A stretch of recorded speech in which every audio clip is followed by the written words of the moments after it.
Good morning बच्चा लोगों। तो फिर करें आज की क्लास स्टार्ट। आज की क्लास में अपन वो क्रैश कोर्स में चैप्टर नंबर 1 की बात कर रहे थे बेटा। रियल नंबर्स यानी कि वास्तविक संख्याओं के बारे में मैं आपको बता रहा था, जिसमें मैंने आपको कल बताया था, कल की क्लास में, यानी कि रियल नंबर यानी कि वास्तविक संख्याओं के बारे में बताया था। वहाँ पे मैं आपको वास्तविक संख्याएँ कितने टाइप की बताई थी? 2 टाइप की। एक होती है परिमेय यानी कि रैशनल,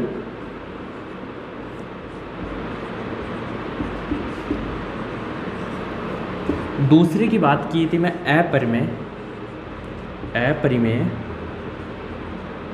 यानी कि इरेशनल।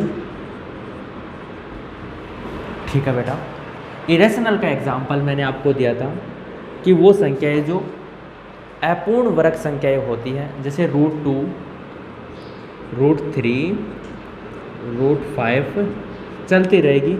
और साथ में ये पाई, इनको मैंने क्या बताया था? अपरिमेय संख्याएं बताया था। अपरिमेय संख्या का और कोई टाइप नहीं होता है, इसको यहीं समाप्त कर दिया था मैं। और ऐसी संख्याएं जिनको P/Q की फॉर्म में नहीं लिखा जा सके, उन सभी संख्याओं को क्या बोलते हैं? अपरिमेय संख्याएं, इरेशनल नंबर बोलते हैं। इसी के साथ में मैंने बताया था आपको परिमेय यानी कि रैशनल नंबर। इसमें मैंने बताया था कि जिस संख्या को P/Q के रूप में लिख दिया जाता है, वो सारी की सारी संख्या क्या कहलाती है? रैशनल नंबर कहलाता है। जहाँ P and Q integer number थे,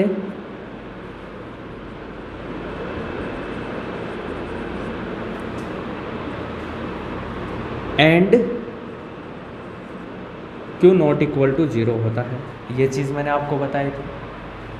इसके अंदर मैंने आपको 3 संख्याएं और बताई थी कि इसके अंदर पाई जाने वाली जो संख्या होती है वो एक तो इंटीजर हो जाती है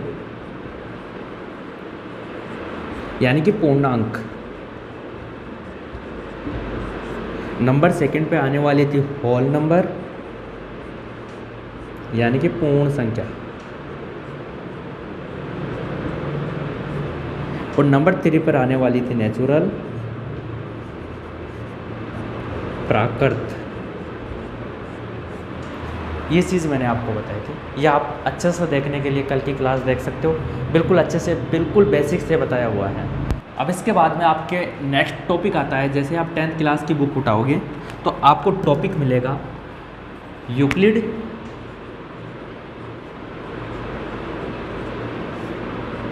विभाजन,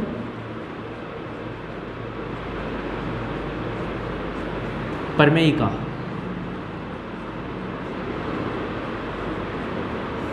या फिर बोले तो एल्गोरिथम,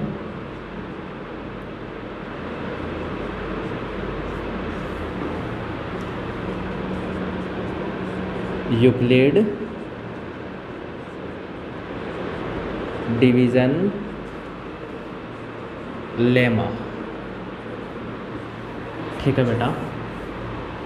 अब देखो यहाँ पे 2 चीज़ आई है कि प्रमेयिका और एल्गोरिथम, इन दोनों में कुछ अंतर होता है या दोनों एक ही होती है? बेटा इनका जो स्टेटमेंट यानी कि जो फॉर्मूला होता है वो एक होता है, लेकिन इन दोनों को यूज़ अलग अलग जगह किया जाता है, वो मैं आपको बता दूंगा। यूक्लिड आप लोगों के लिए नया है, मेरे लिए भी नया है। डिवीज़न या विभाजन, आपने कुछ ऐसा फॉर्म देखा होगा जैसे कि 20 डिवाइडेड बाई 3, या फिर ऐसा लिखा हुआ देखा होगा 20/3, या फिर ऐसा तो आपने देखा ही होगा कि 20 को 3 से डिवाइड करना है, और ये आप लोगों को शायद आता भी होगा। विभाजन यही तो होता है ना। तो विभाजन करके देख लेते हैं सबसे पहले एक बार। मैं 20 को 3 से डिवाइड करना चाहता हूँ, तो क्या करूँगा? 3 की टेबल काउंट करूँगा, यानी कि 20 या 20 से कम आ जाए जब तक 3 की टेबल काउंट करूँगा। 3 की टेबल जब हम 6 बार बोलते हैं तो 18 आ जाता है। अब 18 लेस करेंगे तो ये 2 बच जाएगा। ऐसी स्थिति में आपको पता है क्या आप इसको क्या बोलते थे? पता है क्या? शेषफल, यानी रिमाइंडर। जो बच जाता है उसको शेषफल, रिमाइंडर बोलते हैं। REMAINDER, remainder. और जो इस बगल में आता है उसको क्या बोलते थे? भागफल, भागफल यानी कि क्वोशेंट।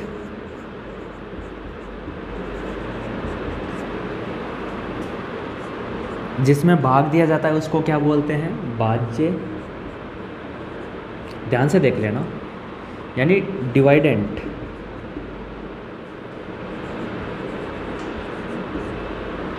और जिसका भाग दिया जाता है उसको क्या बोलते हैं? भाजक। भाजक यानी बताइए? डिवाइज़र, ये इसको बोलते हैं। ठीक है, अब एक बात ऐसे बताओ, 20 यहाँ पे एक सेपरेट संख्या थी, 3 से डिवाइड हो रहा था, अपन 20 को रखा, 3 से डिवाइड किया, पता नहीं क्या किया क्या नहीं किया, 20 की पूरी ऐसी तैसी 3 तैसी करके इनको 3-4 टुकड़ों में तोड़ दिया। अब क्या इन 3-4 टुकड़ों से अपन वापस 20 बना सकते हैं क्या? ऐसा कोई लॉजिक या फंडा है क्या? तो सोचो एक बार। मैं सोचता हूँ यहाँ कि मैंने सबसे पहले 20 लिखा, फिर मैंने 3 को काउंट किया 6 बार, 3 को 6 बार काउंट किया तो कितना आया? 18 आया। तो मैं 3 को 6 से मल्टीप्लाई किया तब 18 आया, और फिर उसके बाद में 18 को 20 में से घटाया तो 2 बच गया। तो मैं इस 18 में 2 जोड़ दूँ तो वापस मेरा 20 बनता है या नहीं बनता है, देखते हैं। 20 इक्वल टू ये 18 प्लस का 2, तो ये तो 20 हो गया और ये भी 20 इक्वल टू 20, मतलब कि मैंने जो किया वो सही है। अब इसको मैं एक परिभाषा में बोलना चाहूँ कि ये 20 क्या है मेरा एक्चुअल में? भाज्य या डिवाइडेंट है। 3 क्या है मेरा? भाजक या डिवाइज़र है। देखो यहाँ पे 6 क्या है मेरा? भागफल यानी कि क्वोशेंट है। और ये प्लस का 2 बच रहा है, वो क्या है मेरा? शेषफल यानी कि रिमाइंडर है। ठीक है, अब देखो ये पहले से अपने को पता था, लेकिन ये मैं नहीं बोल रहा कि ऐसा मैं लिख सकता हूँ। ये इतनी सी चीज़ है ना, हर किसी के माइंड में नहीं आई थी।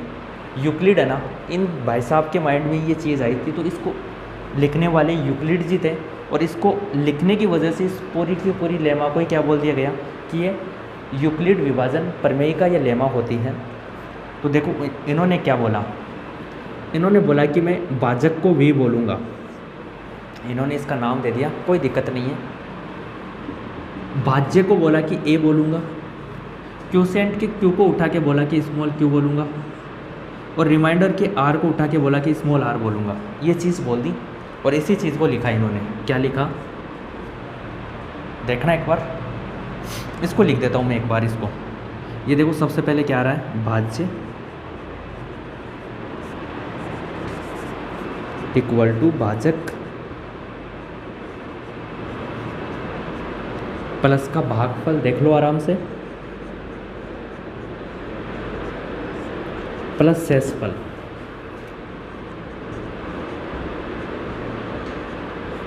ये चीज़ है। इसको इन्होंने क्या बोला? अब देखो यहाँ पे बोल रहा हूँ, जो यूक्लिड ने जो बोला, जो यहाँ पे लिख रहा हूँ, उन्होंने बोला कि इसको मैं ए बोल देता हूँ। तो देखो ए बोला, सबसे पहले अपन ने ए लिख लिया, फिर इस चीज़ को बी बोला उन्होंने, तो मैंने बी लिख दिया। इस चीज़ को स्मॉल क्यू बोला तो मैंने स्मॉल क्यू लिख दिया, और इस चीज़ को उन्होंने आर बोला तो मैंने आर लिख दिया। ये तो चीज़ यहाँ पे थी, उन्होंने ये बोल दिया। और फिर यहाँ पे क्या बोला कि आर का मान है ना, क्या आ सकता है क्या नहीं आ सकता। देखो यहाँ पे ये क्या था? क्यू, ये बी, और ये आर। आर का मान देखो इससे छोटा है, और भी आप ये विभाजन कर लेना, हमेशा आर का मान इससे छोटा आएगा, बी से छोटा आएगा। तो यहाँ पे उन्होंने बोल दिया कि आर का मान हो सकता है 0 से तो बड़ा या 0 के इक्वल, लेकिन हमेशा बी से छोटा होगा। ये चीज़ उन्होंने साथ में बोल दी। तो इसी चीज़ को क्या बोला?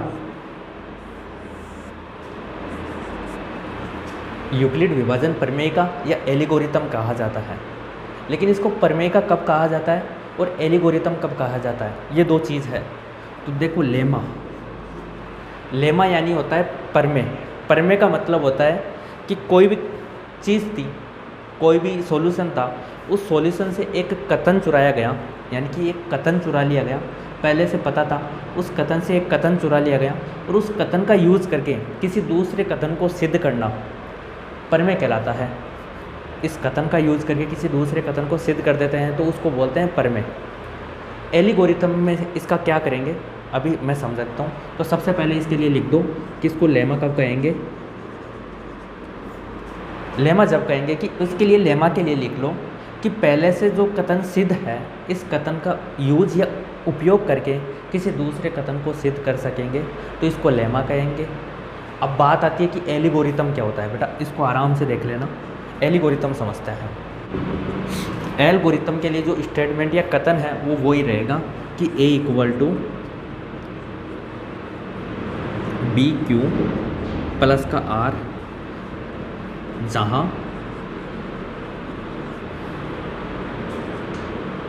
Zero greater than equal to b, और बी और क्यू क्या होंगे, एक पॉजिटिव इंटीजर नंबर होंगे, पूर्णांक धनात्मक पूर्णांक संख्या होगी। ठीक है, यही चीज़ दी गई, यही कथन है। अब इस कथन का यूज़ कैसे करते हैं एल्गोरिथम के लिए, कब यूज़ किया जाएगा, जब अपन किन्हीं दो संख्याओं के HCF की बात करेंगे, HCF, उस टाइम में इस चीज़ को यूज़ लेंगे। HCF का मतलब क्या होता है, HCF का मतलब होता है highest common factor. Highest common factor. अब ये हाईएस्ट कॉमन फैक्टर क्या होता है वो थोड़ा यहाँ से समझ लो एक बार, कि मैं कोई भी दो संख्या ले लूँ, जैसे 5 ले लिया और 10 ले लिया। ठीक है बच्चा लोगों, अब इनमें मैं यदि इन दोनों संख्याओं में से एक ऐसी संख्या चुरा लूँ जो दोनों के पास हो, एक ऐसी संख्या चुरा लूँ जो दोनों के पास हो, और उस चुराई हुई संख्या से मैं इसको डिवाइड करूँ तो ये भी पूरा पूरा डिवाइड होना चाहिए और ये भी पूरा पूरा डिवाइड होना चाहिए। समझ में आ गया क्या, बहुत सिंपल भाषा में बोला हूँ चाहिए। अब समझो कैसे चुराएंगे संख्या। देखो आपको पता होता है कि 5 को मैं लिख सकता हूँ, जब 1 से गुणा करूँगा 5 को तो 5 बनेगा। इसी प्रकार से 10 को देखो, जब मैं 2 से गुणा करूँगा तो 5 बन जाएगा। इसके पास 5 है और इसके पास भी 5 है, तो इन दोनों के पास ये 5 है, इसको मैं चुरा लेता हूँ। ये लो चुरा लिया।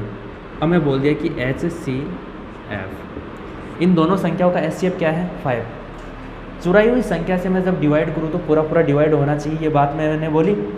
तो मैं देखो 5 को डिवाइड कर रहा हूँ 5 से, ये 5 तो डिवाइड करने वाला है और ये 5 ये है। ठीक है, डिवाइड करने पे 1 आया, पूरा पूरा डिवाइड गया। 10 को भी करके देख लेते हैं, जब 10 को मैं 5 से डिवाइड किया तो 2 आ गया, तो 10 भी ऐसे दोनों के पास दो संख्या होगी और वो बड़ी से बड़ी होगी, उस संख्या को चुरा लेंगे, वही HCF कहलाएगा। तो यहाँ अपन बोल सकते हैं 5 HCF of 5 and 10 equal to 3। इन दोनों संख्याओं का HCF कितना आया, 3 नहीं बेटा 5 आएगा, 5। ये चीज़ मैंने आपको बताई। इससे पहले आपने कभी किसी संख्या का HCF ज्ञात किया हो तो आपने कौन सा मेथड से ज्ञात किया हो पता हो तो आपको, शायद आप लॉन्ग डिवाइजेशन मेथड वाली विधि लगाया करते थे। तो वो कैसे होती थी उसको देखते हैं एक बार। वो शायद देखो दो संख्या ले लेते हैं 12 और 15। ठीक है, इन दो संख्याओं का लॉन्ग डिवाइजेशन मेथड से करते हैं। तो इसमें क्या करते थे, जो बड़ी संख्या होती थी और छोटी संख्या होती थी, ये चीज़ आप ऐसे लिखते थे। बड़ी संख्या को क्या कर लेते थे, डिवाइडेंट बना लेते थे, और छोटी संख्या को डिवाइज़र बना लेते थे। पता है क्या, बड़ी संख्या को डिवाइडेंट, छोटी संख्या को डिवाइज़र, याद है। फिर उसके बाद में क्या करते थे, देखो इसमें जब 12 का मैं डिवाइड करूँगा तो एक बार जा रहा है और 12 आ गया और 3 बच गया, 3 बच गया। तो ऐसे में इसको क्या बोला, B, ये क्या हुआ बेटा A, ये क्या हुआ बेटा स्मॉल q, और ये क्या हुआ R। तो इसमें लिख सकते हैं क्या इस प्रकार से, एक बार लिख के देखो HCF। तो HCF 12 and 15। सबसे पहले अपन इसी विधि का सॉल्यूशन कर रहा हूँ, किस प्रकार से करना होता है। 15 ग्रेटर देन इक्वल टू ये, अब लिखेंगे इसके अकॉर्डिंग लिखेंगे। A का मान आएगा 15, बड़ा होगा उसको A बोलते हैं। B का मान आएगा 12, क्यूसेंट का मान कितना है 1, रिमाइंडर का मान कितना है बेटा 3। ये एक स्टेप कंप्लीट हुई। अब सेकंड स्टेप में देखो, जब तक रिमाइंडर 0 नहीं आ जाता, जब तक अपन इन दोनों संख्याओं का HCF फाइंड नहीं कर सकते हैं। क्या नहीं कर सकते हैं, HCF फाइंड नहीं कर सकते हैं। रिमाइंडर को 0 करना होता है। नेक्स्ट स्टेप में आप क्या करते थे, जो रिमाइंडर आता है उसको तो आपने क्या बना लिया इस बार, बी यानी डिवाइज़र बना लिया, और जो पहले डिवाइज़र था उसको आपने क्या बना लिया, डिवाइडेंट बना लिया। अब देखो ये डिवाइड होगा, 3 की टेबल जब 4 टाइम बोल देते हैं तो 12 आ जाता है, 12 आ जाता है, 12 से 12 0 और ये 4। अब रिमाइंडर अपना 0 आ चुका है, यहाँ पे ये किसका काम करेगा, रिमाइंडर का, ये क्वोशेंट का और ये ए का, यानी भाज्य का काम करेगा। अब इसको नेक्स्ट स्टेप में क्या लिख देंगे, देखो देखते जाओ, ए का मान कितना आया 12, बी का मान कितना आया 3, क्यू का मान कितना आया 4 और आर का मान कितना आया 0।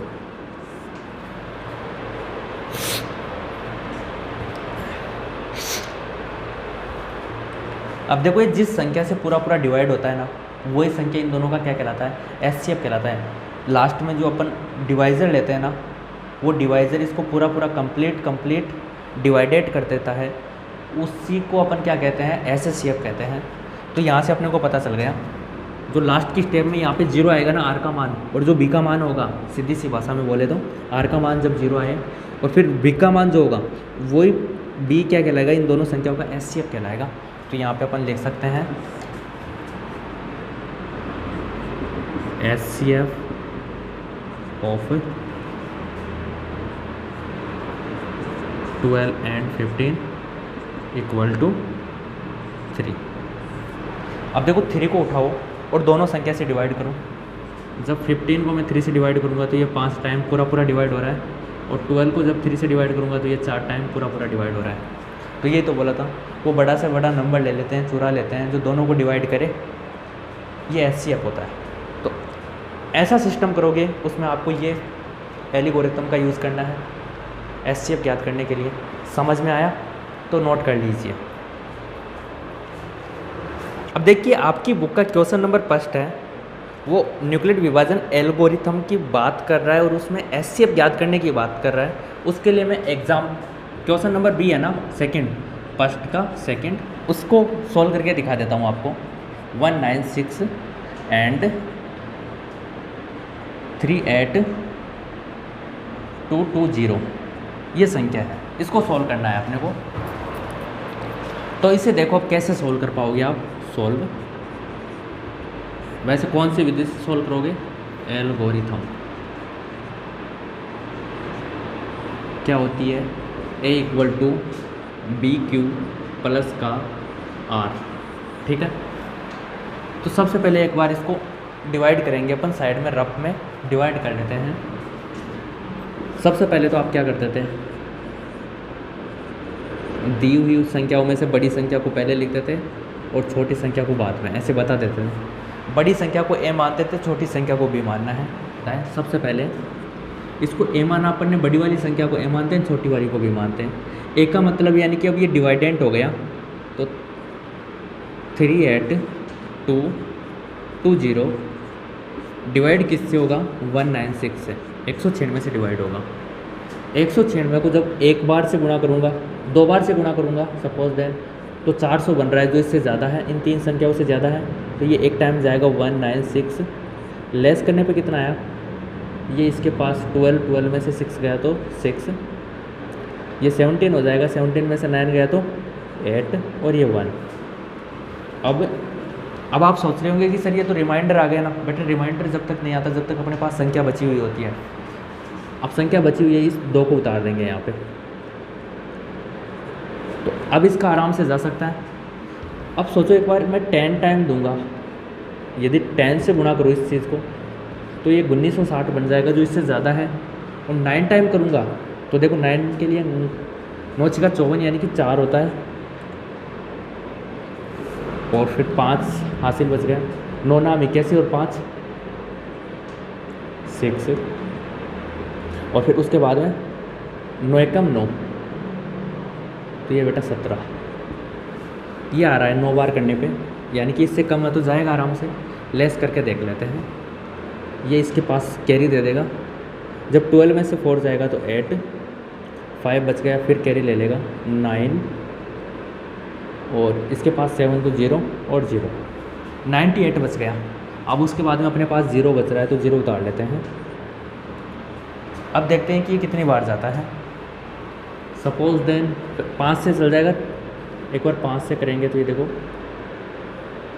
5 से जा रहा है, 6 5 30 यानी 0 होता है, और 9 बजे 45 और 3 48, 4 कैरी बच गई है। उसके बाद में 5 एकम 5, 5 और 4 9 होता है, गया बेटा पूरा पूरा। अब सेसफल 0 आ गया। जब तक ये संख्या बज रही थी, जब तक सेसफल 0 था, तब तक ये प्रोसेसिंग चलेगा। इसको इस प्रकार से करना है, तो इसको क्या लिखेंगे, इस फॉर्म में लिख देते हैं, A = B गुणा Q प्लस का रिमाइंडर 0। तो ये तो एक ही स्टेप में कंप्लीट हो गया ये लो। अभी क्या बोलना चाहता था, HCF ज्ञात कीजिए। और HCF क्या होता है, यही संख्या इसकी HCF है, तो अपन बोल देंगे HCF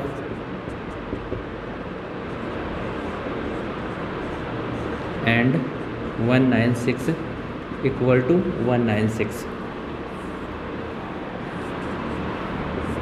इस प्रकार से इन क्वेश्चनों को करना है। ठीक है बेटा, समझ में आया।